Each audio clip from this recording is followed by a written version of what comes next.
sida socodkeedu u habboon yahay muuqeedu uma hagaagsana mid ka mida waddooyinka halbowlaha ee caasimadda Garowe oo ka aradan iftiinka habeenkii meeshaan layr ma laha ganacsi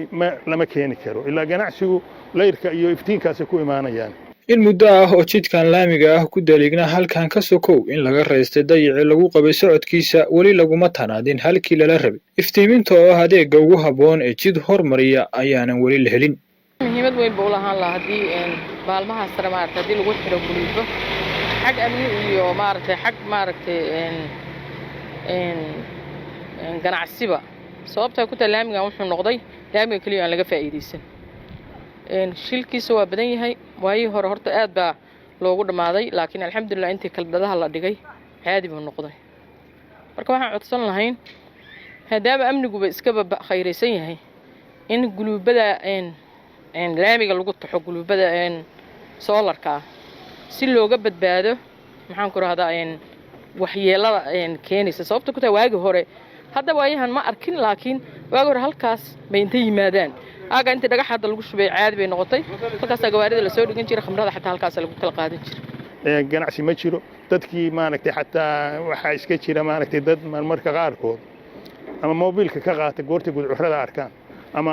muddo dheer bay halka kala cararayeen halkaan agteena marka horta wadada waa in layr ay heshaa sideedaba wado haddaan layr lahayn hadda maxay tahayba wadadii waa meeshii way taal oo baabuurtu way maraysaa laakiin gudcur maraa ruglaan la yiraahdo waa khatar dhobahan waxa uu dhisan yahay wax ka badan 7 kal waxaana korkiisa isku bedelay xukuumada kala dameeyay oo Puntland soo maray mase helin wuxuu mudnaa si kuwa la jaadka ah uu la jaan qaado iftiinku waa mid ka mid ah horumarka magaalooyinku ku tilaabsadaan wadooyinka caasimadda inta badan waxa ku xilan iftiimin marka laga reebo wadadan oo bulshada xaafaddu ay codsanayaan in lagu sameeyo layrayn ama iftiimin xilliyada habeenkii xaalku waa sidaan anfac waa halkiisa ee ammaanka adeegsadaha ayaa halis gala irdo ganacsi oo furna ayaana sababay isbiirsaday oo ammaanku ugu horeeyo loo laalay dad badan baa waxay ka dhex arkayeen waxa weeye hamigooda ganacsi inay kor ugu qaadaan ayagoo ka faa'iideysanaya laamigaas layrarkaas iftiinkaas quruxdaas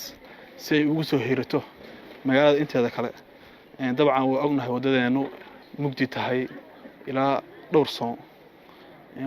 xaafadana waxa weeyaan dadka waxa moodaa inay ay uga dhacsan yihiin oo aysan dareensaneenba inay wax ka maqan yihiin in kale ilaahay hadduu ku oran yahay iftiinka iyo quruxdu waxay ka qaybqaataan sidoo kale amniga xaafaddu hadday waxa weeye beeralayr tahay oo waxa weeyaan meeshii inay wado tahay inay laami tahay aan la kala garanayn bala walba iska soo maraysa gabdhihii waxa weeyaan fiidadkii waxa laga yaabaa ayagoo meelaha maraya in telefoonada laga qaato dad aan la aqoon in iska soo galaan markii aad meesha mugdi tahay qofkii aad taqaanay qof kale shaki baa ka kala galaya sembri waxa isticmaala dadka gabashada ah baa isticmaala sababta ku daa waa meel mugdiye marka kale waxaan codsan lahayn gudoomiyaha degmada iyo ku-xigeenkiisa iyo xoghaye waxaan dhihi lahayn waxa weeye meeshaan waa magaalada dhexdeedii waa meeshii waliba ugu socod badneed oo dadku inta maxaan ku raad aad loo isticmaalo wadada aad loo isticmaalo haddeer weeye marka waxaan dhihi lahayn si loo ogaado amniga loo xaqiijiyo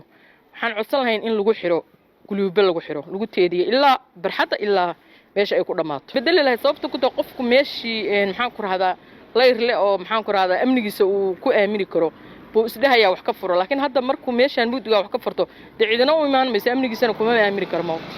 cabashadeeda waxa weeyaan inuu istaago ciidan mas'uuliyiinta ay qusayso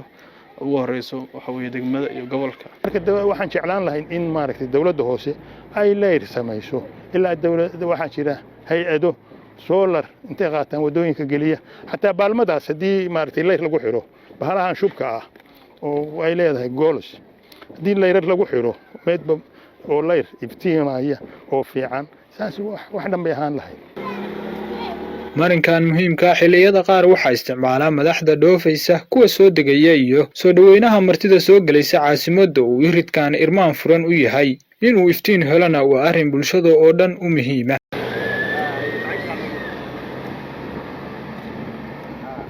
sida socodkeedu u habboon yahay muuqeedu uma hagaagsana mid ka mida waddooyinka halbowlaha ee caasimadda Garowe oo ka aradan iftiinka habeenkii meeshaan layr ma laha ganacsi lama keeni karo ilaa ganacsigu layrka iyo iftiinkaasi ku imaanayaan. in muddo ah oo jidkan laamiga ah ku daliigna halkan ka sokow in laga raystay dayicii lagu qabay socodkiisa weli laguma tanaadin halkii lala rabay iftiiminta oo ah adeegga ugu habboon ee jid hormariya ayaanan weli la helin. muhiimad weyn buu u lahaan lahaa haddii baalmahaas sare maaragtay haddii lagu xiro guluubo xag amni iyo maaragtay xag maaragtay ganacsiba sababta ku tahay laamigan wuxuu noqday laamiga kaliya aan laga faa'iideysan. shilkiisa waa badan yahay waayii hore horta aad baa loogu dhamaaday laakiin alxamdulillah intii kaldadaha la dhigay caadi buu noqday. marka waxaan codsan lahayn maadaama amniguba iskaba khayraysan yahay in guluubada laamiga lagu taxo guluubada soolarka ah si looga badbaado maxaan ku rahdaa waxyeelada keenaysa sababta ku tahay waagi hore hadda waayahan ma arkin laakiin waagi hore halkaas bay inta yimaadaan aaga inta dhagax hadda lagu shubay caadi bay noqotay halkaas gawaarida la soo dhigan jiray khamrada xataa halkaas lagu kala qaadan jiray. ganacsi ma jiro dadkii maaragtay xataa waxaa iska jira maaragtay dad marmarka qaarkood ama moobilka ka qaata goorta gudcurada arkaan ama muddo dheer bay halkaa kala cararayeen halkaan agteena. marka horta wadada waa in layr ay heshaa sideedaba wado haddaynan layr lahayn hadda maxay tahayba wadadii waa meeshii way taal baabuurtu way maraysaa laakiin gudcur maraar ruglaan la yidhahdo waa khatar. Dhobahan waxa uu dhisan yahay wax ka badan 7 kal waxaana korkiisa isku bedelay xukuumado kala dameeyay oo Puntland soo maray mase helin wuxuu mudnaa si kuwa la jaadka ah uu la jaan qaado. iftiinku waa mid ka mid ah horumarka magaalooyinku ku tilaabsadaan wadooyinka caasimadda inta badan waxa ku xilan iftiimin marka laga reebo wadadan oo bulshada xaafaddu ay codsanayaan in lagu sameeyo layrayn ama iftiimin. xilliyada habeenkii xaalku waa sidaan anfac waa halkiisa ee ammaanka adeegsadaha ayaa halis gala irda ganacsi oo furnaa ayaana sababay isbiirsaday oo ammaanku ugu horeeyo loo laalay. dad badan baa waxay ka dhex arkayeen waxa weeye hamigooda ganacsi inay kor ugu qaadaan ayagoo ka faa'iideysanaya laamigaas layrarkaas iftiinkaas quruxdaas si ay ugu soo hirato magaalada inteeda kale. dabcan waa ognahay wadadeenu mugdi tahay ilaa dhowr sano xaafadana waxa weeyaan dadka waxa moodaa inay ay uga dhacsan yihiin oo aysan dareensaneenba inay wax ka maqan yihiin in kale. ilaahay hadduu ku ran yahay iftiinka iyo quruxdu waxay ka qaybqaataan sidoo kale amniga xaafadda hadday waxa weeye beelalayr tahay oo waxa weeyaan meeshii inay wado tahay inay laami tahay aan la kala garanayn bala walba iska soo maraysa gabdhihii waxa weeyaan fiidadkii waxa laga yaabaa ayagoo meelaha maraya in telefoonada laga qaato dad aan la aqoon in iska soo galaan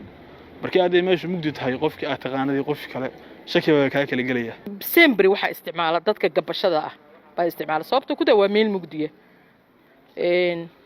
marka kale waxaan codsan lahayn